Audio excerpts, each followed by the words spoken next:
இந்த வீடு கட்டுறதுல இருந்து எந்த விஷயமா இருந்தாலும் சரி, காலம் அறிதல் ரொம்ப ரொம்ப முக்கியமானது. மண்ணு வீடு மழைக்காலத்துல கட்ட முடியுமா? ஆனா அதே நேரத்துல எங்களுக்கு மழை நீர் வேணும்.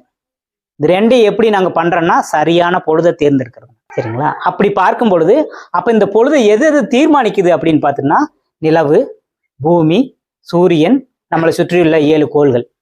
அந்த 7 கோள்கள் தான் நம்ம முன்னோர்கள் வந்து 7 கிழமைகளா வச்சிருக்காங்க.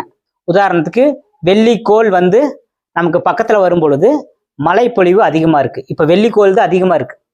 வெள்ளிக்கோள் அதிகமா வர்றதுனால இந்த கோடை காலத்துல எங்களுக்கு ஒரு மழை கிடைச்சிருக்கு. அப்போ சனி வரும் பொழுது அதுக்கு ஒரு இது. அப்போ ஒவ்வொன்றும் பக்கத்துல தூரத்துல போகும் பொழுது ஒவ்வொரு ஆற்றல் கிடைக்குது.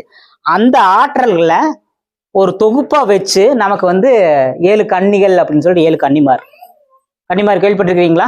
அந்த 7 கோள்கள் தான் 7 வண்ணங்களா இருக்கு, 7 பரம்பரையா இருக்கு. ஏன் 8 பரம்பரைன்னு வைக்கல அப்படின்னா சுழற்சி, எல்லாமே சுழற்சி. அதுக்கடுத்து பார்த்தோன்னா அந்த 7 கோள்கள் தான் நம்ம உடம்புல 7 சக்கரங்களா இருக்கு. இயல்பான வாழ்க்கை எளிமையா வாழ்ந்தாவே போது அடுத்தடுத்த சக்கரத்துக்கு நகர முடியும்.